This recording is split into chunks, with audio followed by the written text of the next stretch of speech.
progressivas. Na verdade, essa última, que não será abordada nessa aula, uma vez que no semestre anterior nós já fizemos uma aula acerca delas dentro das vasculites. Acerca da síndrome nefrítica, a síndrome nefrítica ela corresponde a um processo inflamatório agudo dos glomérulos renais. Isso é de extrema importância porque, diferentemente daquilo que nós conhecemos como síndrome nefrótica, que se trata de uma glomerulopatia crônica, esse é um processo inflamatório agudo. Como processo inflamatório, é preciso compreendermos que não se faz necessário a presença de um quadro infeccioso, já que podem ocorrer glomerulonefrites agudas não infecciosas. Elas também podem ser chamadas de glomerulonefrite difusa aguda, tendo por doença protótipo justamente a glomerulonefrite infecciosa pós-streptococcus. E ela é caracterizada por uma tríade, que assim pode ser caracterizada por hematúria, edema e hipertensão.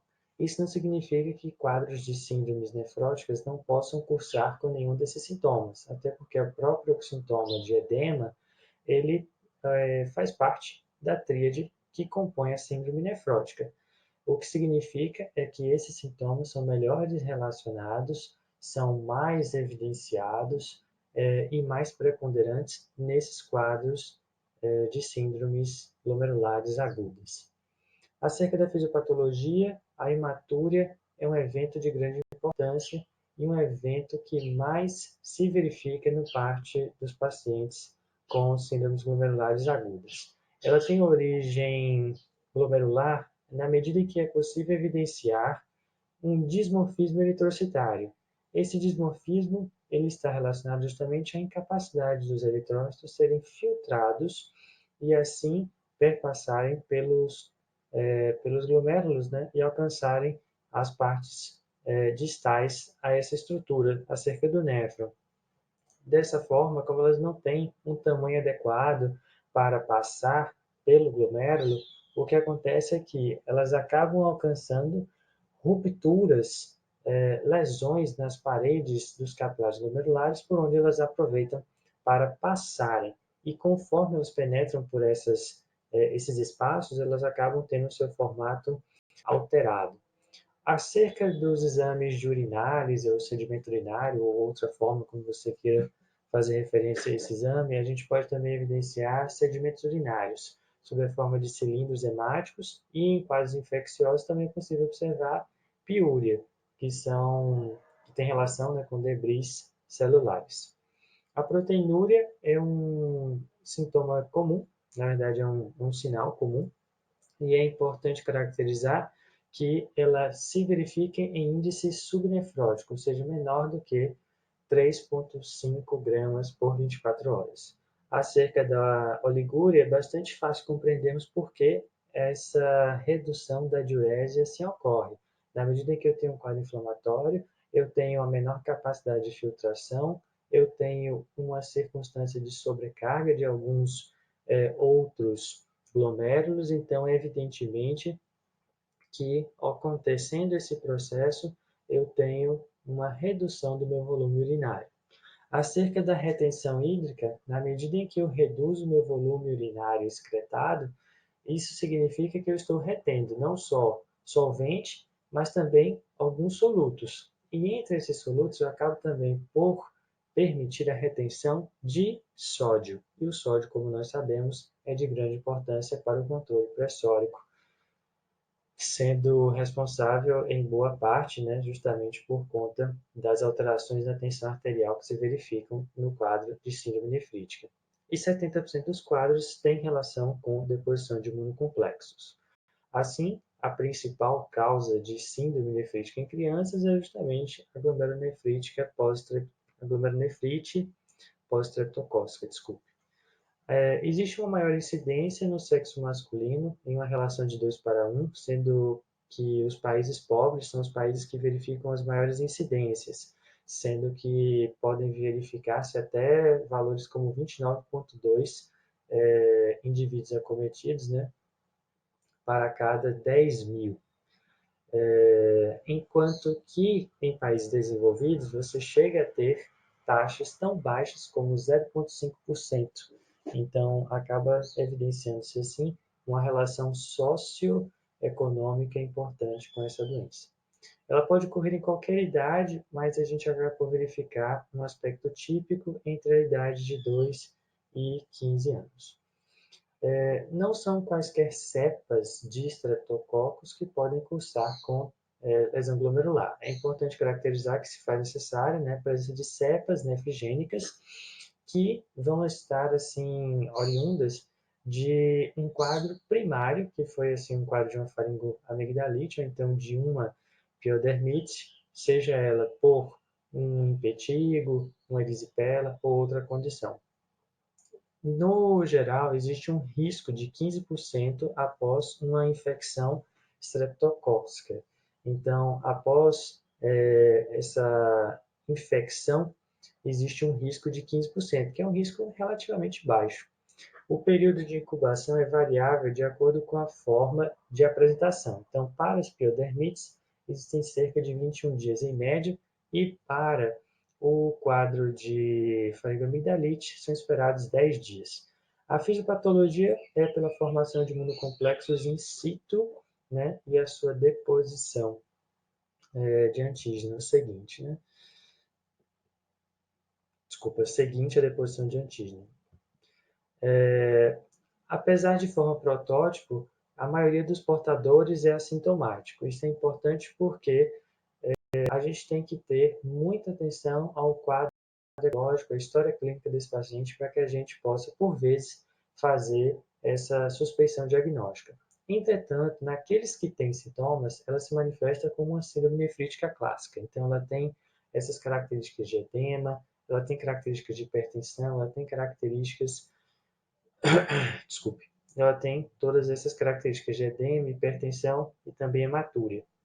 Lembrando que a hematúria é a manifestação predominante, sendo sempre presente quando sintomática. Alguns outros sintomas, como mal-estar, dor lombar e também dor abdominal, podem acompanhar, mas não são necessários. E apenas um pequeno percentual de casos acaba tendo uma manifestação mais importante da doença. O edema ele ocorre em 2/3 dos pacientes e ele se manifesta desde o início da síndrome, sendo caracterizado por um quadro de edema matutino e periorbitário, que conforme a progressão da doença pode se manifestar até mesmo sob a forma de um edema generalizado. A hipertensão é comum e é volume dependente, então quanto maior a retenção hídrica, maior também será justamente, maiores serão as alterações tensionais. Então, há uma tendência de maior ser a pressão arterial. A função renal costuma estar comprometida em cerca de 50% dos pacientes. E é importante também afirmarmos que, na presença de síndrome nefrítica, eu devo suspeitar de glomerulonefrite pós-streptococcus. Só que existem alguns critérios que eu tenho que atender. Então, eu tenho que ter uma história recente de uma infecção por estreptococo, eu tenho que ter evidência laboratorial de infecção prévia, eu tenho que ter também um período de incubação que seja condizente com o período de apresentação da doença. Sem esses critérios, a gente ficaria muito. A possibilidade de pós-diagnóstica ela poderia ficar um tanto dificultada, né? Justamente por conta do fato de que nem sempre ela é sintomática, mas quando sintomática, né, a gente tem que ter essa ideia de que pode ser sim um quadro de glomerulonefrite pós-streptocócica, quando atendendo aqueles critérios. Dessa forma, como é que eu vou fazer evidência? Como eu vou obter evidência laboratorial? Se faringoamigdalite, vou pesquisar pelo anticorpo ASLO ou ASO, que costuma positivar cerca de 1 a 2 semanas após a infecção, que é justamente aquele intervalo ali que a gente espera que a doença se manifeste, né, após o período de incubação.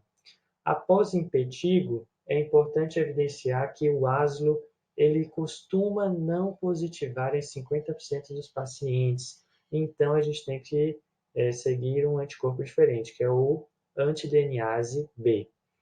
Hipocomplementemia, ou seja, abaixo do complemento, em especial dos componentes C3 e CH50. Lembrando que o componente C3 é um componente essencial, sendo de papel iniciador do processo da cascata de complemento, mas é um achado inespecífico. Existe maior utilidade em um acompanhamento do paciente, de forma que, se esse complemento ele não se restabelece a normalidade em um intervalo de 8 semanas, como se espera, então a gente tem a certeza de que não se trata de uma glomerulonefrite pós-streptocócica. Por quê? Porque existe essa tendência, né, que é uma tendência a todas as glomerulonefrites pós-streptococcus, de normalização após esse período. Então, se eu não alcancei esse objetivo, é porque ou eu estou diante de uma glomerulonefrite por outra causa, ou eu estou diante de uma glomerulopatia crônica. De qualquer forma, o meu diagnóstico inicial não foi o diagnóstico adequado. Sobre o tratamento consiste em medidas de suporte com repouso, retenção e hidrossalina. É necessário compreender que esse paciente ele tem que fazer uma terapêutica para reduzir aquele volume que ele acabou retendo durante o desenvolvimento da doença e que está prejudicando tanto sua pressão arterial. Então, a gente vai fazer uso de um diurético de alça, esse que vai ser de forma recomendada inicialmente a furosemida, para tratar justamente essa congestão. Se a pressão arterial não se reduz, não se controla a pressão arterial, mesmo após retenção hidrossalina e uso de diurético, a gente pode lançar mão do bloqueador do canal de cálcio, então de uma nifedipina, uma amlodipina, ou então de um IECA, certo? Como o captopril. A diálise ela pode ser realizada em condições de uma congestão grave com refratariedade a esses esquemas que a gente já abordou, ou então um paciente que venha desenvolver um quadro de síndrome urêmica. Acerca do uso de antibióticos, né, porque nós estamos falando de uma glomerulonefrite pós-streptocócica. O que caracteriza esse quadro é de ser uma complicação tardia, uma sequela tardia após uma infecção inicial por estreptococo. Logo, não se justifica a realização de antimicrobiano, porque nós não estamos tratando uma condição aguda, nós estamos tratando uma sequela tardia por infecção estreptocócica. Acerca da antibiótico-terapia precoce, nós não estamos diante de um quadro de febre reumática. Não existe benefício estabelecido na prevenção com antibiótico-terapia ao desenvolvimento de glomerulonefrite pós-streptocócica. E pode ser usado, sim, o antibiótico na evidência de um quadro de infecção ou colonização persistente que seja, assim, identificado. E a maior parte dos pacientes tem uma boa recuperação da diurese em 1 a 2 semanas. E é importante também salientar que existem causas de glomerulonefrite infecciosas não estreptocócicas, que podem ser por bactérias, outras, vírus e até mesmo parasitas.